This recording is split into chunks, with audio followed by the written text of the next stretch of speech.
Zootopia 2 Explained. Judy Hopps, Zootopia's first rabbit cop, just put a corrupt mayor behind bars and joined the ZPD's detective division with Nick Wilde, a reformed fox hustler now carrying a badge. They're 1 week in, publicly celebrated, already on thin ice with Chief Bogo, their exacting water buffalo commander. The city is at its centennial, 100 years since the Lynxley family built the weather walls that created Zootopia's climate zones. The founding myth is everywhere. So, it turns out, is a snake. Judy Hopps and Nick Wilde have been ZPD detective partners for exactly 1 week. They are the city's most celebrated duo.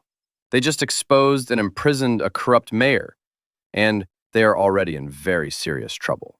Right out of the gate, they crash a smuggling bust at the shipyard. Judy goes early, blows their cover, and the chase ends with a van destroying the centennial statue of Ebenezer Lynxley, Zootopia's founder. Gone. And Bogo gives them the ultimatum: partner therapy or the team is done. Dr. Fuzzby, the therapy animal, sees through them in 60 seconds. Judy controls every word Nick says. Nick deflects with humor to avoid anything real. What makes them charming is exactly what's pulling them apart. And the film earns that insight. It's not just comedy chemistry. Judy has a need-to-prove problem, and Nick has a commitment problem, and neither of them is ready to name it yet. Dr. Fuzzby does it for them in a single session. Meanwhile, Judy found snakeskin in the smuggler's van. Significant because no snake has been in Zootopia for 100 years. What's a snake doing tied to a catnip ring in the centennial year? She turns on the TV, and the Zootennial Gala answers it. The gala is where the Lynxley Journal goes on public display for the first time. Original plans for Zootopia's weather walls, locked away since the founding. And the catering vans in the news broadcast are the same fleet from the smuggling operation. So there's a snake heading for the founding document at the centennial. Nick says if she's wrong, Bogo ends them both. Judy says Bogo ends them anyway if they can't prove themselves. That logic wins, and they show up at Lynxley Manor in formal attire. No backup, no authorization, no plan B. At the gala, Judy bumps into Paubert Lynxley, Milton's youngest son, the warm-hearted one who clearly doesn't fit his family. Then Nick accidentally kicks a spotlight that illuminates a robed figure on a chandelier, and a pit viper crashes onto the stage. Gary DeSnake, a pit viper, grabs Milton and the Lynxley Journal in the chaos. Judy chases them all the way through the manor and corners Gary in Milton's private study, where he tells her something Nick doesn't get to hear. His claim is that the Lynxleys are the actual villains. Snakes didn't steal anything a century ago. That incident was manufactured to drive every reptile out of Zootopia. What if the journal can prove that, and his family can finally come home? Judy believes him completely. Nick just caught up and heard none of it. He knocks Gary out with a frying pan, genuinely proud of himself. That information gap is the source of every bad decision that follows. Then Milton shows up and orders Gary killed and the journal burned. They get Gary out a window. He wakes from the cold, reflexes fire, and he accidentally bites Bogo, who picked that exact moment to barge in. Judy pulls the fang from Bogo's head as Hogbottom and Truffler walk in, and Catrick Lynxley frames them on the spot. By the time Mr. Big intercepts them, the news has already called them rogue officers who attacked their own chief. Mr. Big offers new identities and a way out of the city. Nick wants to take it. Judy refuses. Frou-Frou, Mr. Big's daughter, points them toward Nibbles Maplestick, a beaver podcaster who's been covering reptile conspiracies for years. Nibbles brings them to Marsh Market, a neighborhood sealed off from Zootopia at the founding, that secretly houses an entire reptile community. Jesus explains it. The journal's metal cover holds a secret only snakes can see, important enough that a tortoise died over it, and afterward, every reptile was driven out of Zootopia. The Lynxleys plan to do it again by burying Marsh Market under Tundra Town. Before Judy can act on any of it, the ZPD raids. Gary reappears and re-steals the journal, swallows it whole, then flees into the Red Line, a water tube that can drown non-aquatic animals. Judy follows. Nick pulls them out through an exit valve. One lead left, a flower on a matchbox from Gary's bag, pointing to a cliff lodge. They climb, arguing the whole way up. Nick takes out the carrot pen, the toy recorder from the bellwether case, the symbol of everything that started this partnership. And the argument becomes a real fight. The pen falls, shatters. The lodge splits when ZPD officers breach the wall. Paubert suddenly appears with Gary and urges Judy to come with them.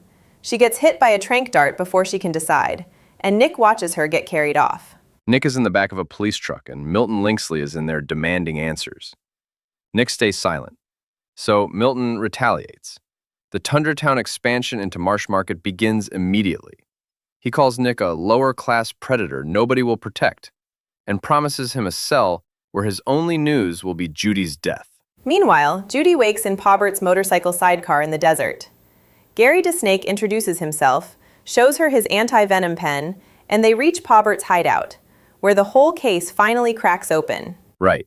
Gary reads it with heat vision. Pit vipers see infrared. He draws the hidden images, and Zootopia's founding unravels. Agnes DeSnake, Gary's great-grandmother, designed the weather walls. The journal and patent were always hers. Ebenezer Lynxley stole the journal, burned the patent, killed the tortoise maid who tried to save it, framed Agnes for the murder, and buried Reptile Ravine to expel every reptile. Exactly. And the proof is still down there. Agnes's house, buried in Reptile Ravine. And while this is happening, Nick is in Preterall prison. He admits to Nibbles that Judy is his first real friend, that he told her the case wasn't worth dying for because he was terrified of losing her. Nibbles had already gnawed a key from a mop handle, so they're out in minutes. Nick accidentally trips every cell release in the building. 200 inmates pour out, steal the police cruisers, and one of them is Bellwether, apparently redecorating her cell in her own wool. That problem goes on a list for later. They call Flash Slothmore, fastest driver in Zootopia. His initial answer begins as a refusal, delivered so slowly that by the time the sentence finishes, it has become enthusiastic agreement. Clawhauser covertly traces Hogbottom to the Burning Mammal Festival, and Nick has a destination. The festival is chaos. Judy smashes Paubert's phone once she realizes it's tracking them. Gazelle fights off the ZPD officers who barge into her tent, and Milton learns they're headed for the weather wall and orders Hogbottom to stop them by any means. What does that look like for Hogbottom? She aims at Judy and freezes. An accidental bump fires the dart, and Flash's car rolls in front of it. Inside the weather wall, Gary's presence clears the station workers. They restore power. The clock tower lights up and shows them exactly where Reptile Ravine is. And that's when Paubert stabs Judy with a venom injector. He throws Gary outside, grabs the anti-venom, and explains himself. Both he and Judy are underdogs, but his answer is destroying Agnes's patent to win his father's acceptance. He injects Nibbles on the way out and goes after Nick. The trio needed Paubert to find the location. Once they had it, he was done. But Gary is cold-blooded. In the snow, he's losing fast. He remembers Judy is warm-blooded, hugs her, and absorbs enough heat to recover. The film's central idea in one image: a reptile and a mammal keeping each other alive. Nick and Paubert fight for the anti-venom on a crumbling ice ledge. Nick throws it to Gary regardless. Gary cures Judy. She sprints to the roof and pulls Nick from the edge as the ice breaks. Does that moment land, coming at the end of all this? Completely. The film earned it. Nick confesses Judy is the most important animal to him. She says her relentlessness is about needing to be seen as capable, and Nick was the first who believed she was. He came to the ZPD to find a pack, not be a cop. 2 films of groundwork. It lands. Then the four head to Lynxley Manor. Gary subdues Paubert in the hedge maze. Wind Dancer, convinced by Nibbles to stop playing a hero and actually be one, takes down the rest of the Lynxleys. They find Agnes's original patent in a music box. Paubert tries arson as a last move. Right, and Hogbottom ends it with a frying pan. She couldn't shoot Judy at the weather wall. And she chose differently at the manor, too. Coerced throughout, but when it mattered, she went the other way. The Lynxleys are arrested, Agnes is credited as Zootopia's true founder, Reptile Ravine reopens, and the reptiles come home.